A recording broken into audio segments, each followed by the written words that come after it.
Welcome back to our last episode of the Mini Ornaments Knit Along. So in this episode, we'll be making the banner, and I'll show you how to make these cute little letters so you can write out whatever holiday message you like. You can get the kit at onebighappy.com. It includes the pattern and the yarn, and the pattern includes instructions for every letter in the alphabet. So let's get started. Now I'm ready to cast on. For this project, we'll be casting on 29 stitches and we'll be using the long tail cast on. Again, if you need help with the long tail cast on, we do have a stitch support video and we'll put a link up above for you. So 29 stitches. Just do a simple 29 stitches cast on. Where we're starting at is at the top of the triangle, the widest part. I'll show you here on this little sample. So for this project, we're actually casting on here, and we're going to work our decreases on the side down to the tip here. So it'll look like this on your needles. You'll start here and then work this way, just to give you a perspective of where we're at on the project and where we're starting. And these first couple of rows are in garter stitch. That means you knit each stitch on both sides of your work. Let me go ahead and get worked up to there, and then I'll show you how we work the decreases on the sides. Okay, so I've got my 29 stitches cast on, and I'm going to work 2 rows of garter stitch. That's knit every stitch on both sides. On this project, one of the things that I did was I wanted a really smooth edge on the side, and to do that, I slipped the last stitch of every row. So I want to show you how that works. I've knit across to the last stitch. Now what I want to do, because I want a smooth edge on the side, is I'm going to slip this last stitch. But what I'm going to do is bring my yarn to the front of the work. And you'll see that in the pattern, but that's what it means. You bring your yarn to the front with yarn in front, WYIF. So when you see that little abbreviation, that's what that means. With yarn in front, slip 1 stitch. So what I've done, since I was knitting, my yarn was in the back, I'm bringing it forward to the front of my work, slipping that last stitch, and then turning over. Now my yarn is in place, so I can start knitting on this side, and I will create this really smooth edge. So let me knit this first stitch, and then I'll show you what that edge looks like. This is row 2. We're knitting flat. I just knit that slip stitch, and it's hard to see it with only 2, but as you go through your work, you'll see what this looks like on the, let me show you on the finished one. That'll just be easier. So at the end of every row in this project, when you slip that stitch, you're creating this nice V right here on the edge. So that's why I have incorporated that in this pattern, and it's going to be on both sides. Let me show you on this side too. Just a nice edge, and I just like the detail. So that's why we slip the last stitch. You don't have to if you don't want to. It's a personal preference, but the pattern I wrote does include the instructions for slipping that last stitch. So we're going to go ahead and finish working across row 2, and then on row 3 we're going to start the decreases, and that's what's going to bring it all to a point at the bottom. So I've come to the end of this row. I'll show you one more time. I'm bringing the yarn to the front. Bringing the yarn to the front and slipping that last stitch, turning my work over. So now I'm ready to start working the decreases on the sides of this will bring in and form the triangle shape. First thing we're going to do is knit 2, 1, 2, and then the decrease I'm going to be using on this side of the work is called an SSK, and that means slip, slip, knit. So I'll show you how we make that stitch. Slip as if to knit, slip as if to knit, and then we're going to slide them both back to the other needle. So we're sliding them to the left, from the right needle to the left needle, and then we're going to knit those 2 together through the back loop. So I'm going into the back of the stitch right here, wrapping the yarn around and knitting those 2 stitches together. So let me show you that again.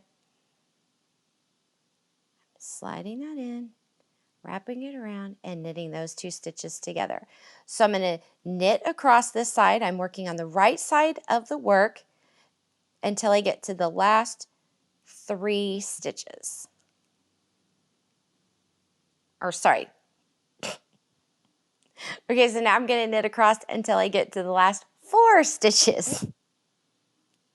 Okay, I've knit across to the last 4 stitches. Now I'm going to work another decrease on this side, and it's a knit 2 together. It's taking these 2 stitches right here, knitting them together. So I'm taking 2 stitches and turning them into 1, and that's decrease there. Then I'm going to knit 1. And now, since I'm on the right side of the work and I'm going into stockinette stitch, I'm going to go ahead and just leave the yarn in back and slip this last stitch. Because when I flip it over, I'm now purling across and I want my yarn in the front of my work. So from here on out, you won't have to worry about bringing the yarn to the front of your work. You can leave it in the back as you slip that last stitch. And that's also in your pattern, so if you get a little confused, everything is left in the pattern so you'll know what you need to do for that. Now we just simply purl all the way across this row and then continue following your pattern, doing the decreases on each of the side until you get down to the bottom. And then I'll show you how we finish up the point at the end of our triangle. I've worked up to row 28 following the decreasing on both sides and purling across the back. Now on row 28, things are going to get a little bit different. I'm going to show you how we work that. We're going to purl 2 together, just like that. Purl 1.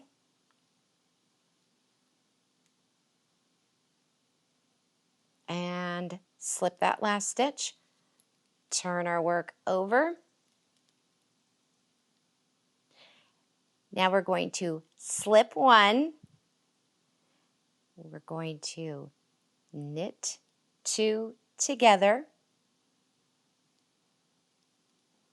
And then you're going to see a term called PSSO, pass, slip, stitch, over. That first stitch that we slipped, we're going to pass it up and over that stitch that we just made when we knit those 2 together. That will create a nice little point at the tip of our pennant, just like that. Then at that, you just simply take your yarn, put it through the loop, and cinch it off just like that. There we go. We've finished up our little pennant.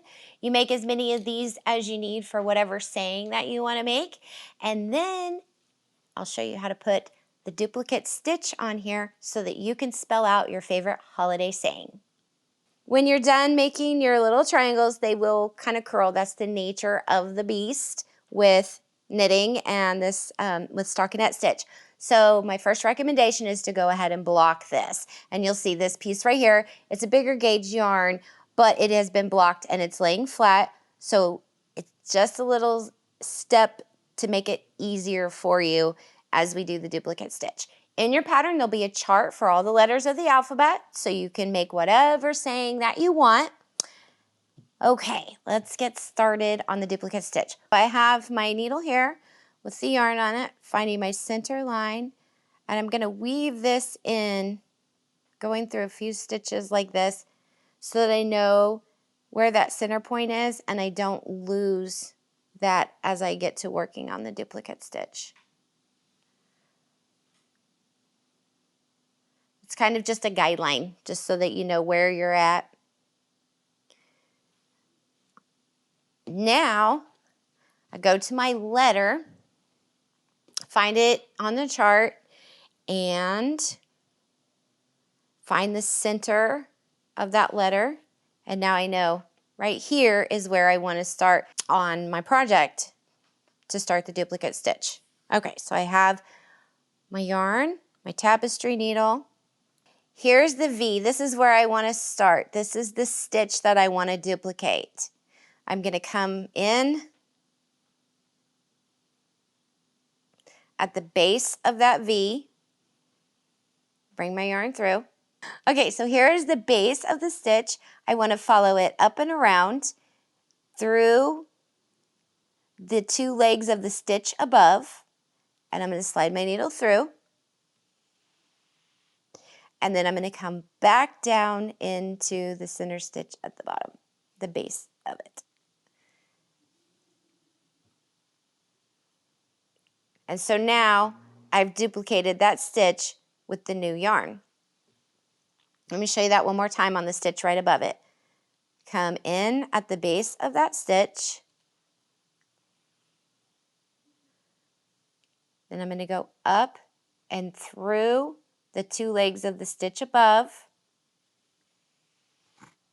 and then back down into the base of that stitch.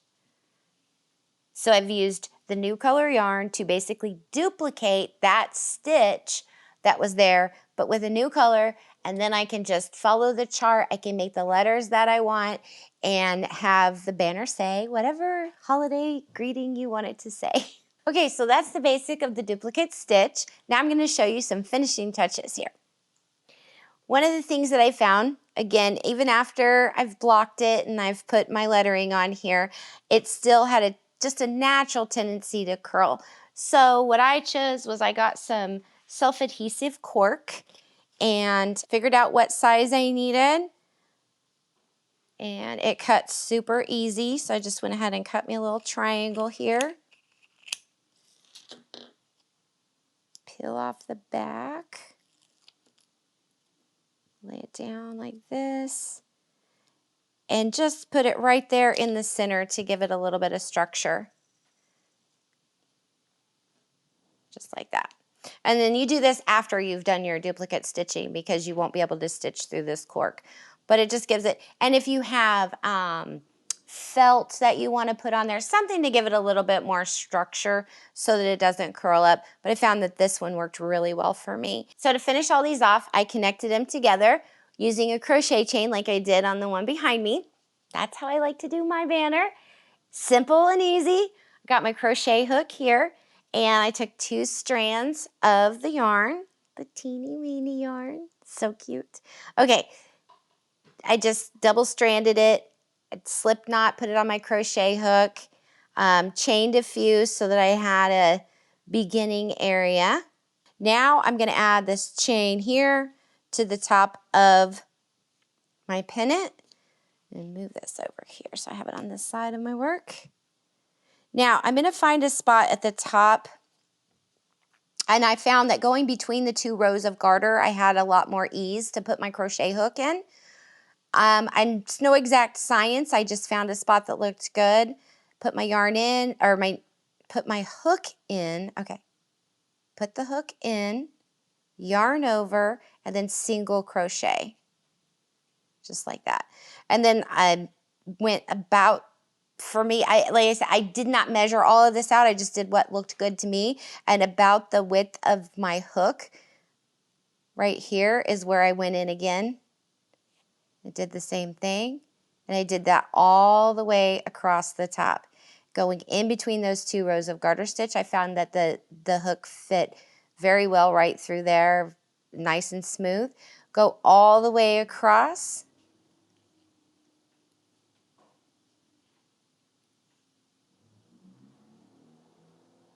And if you're having trouble with crochet, we do have a stitch support video that we'll put a link up above so you can check that out.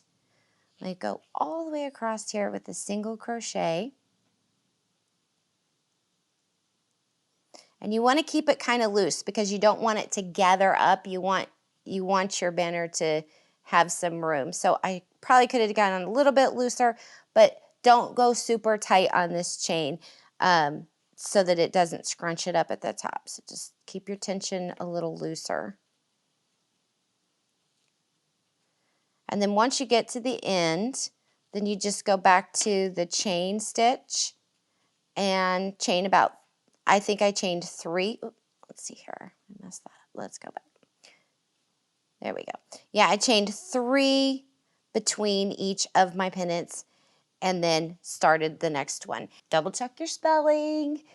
Ask me how I know. Yes. Thankfully, it was like the second to the last letter of Christmas that I realized, oh, I skipped a letter. Had to go back and fix it. But it was really easy. You just took the duplicate stitch out and redid it.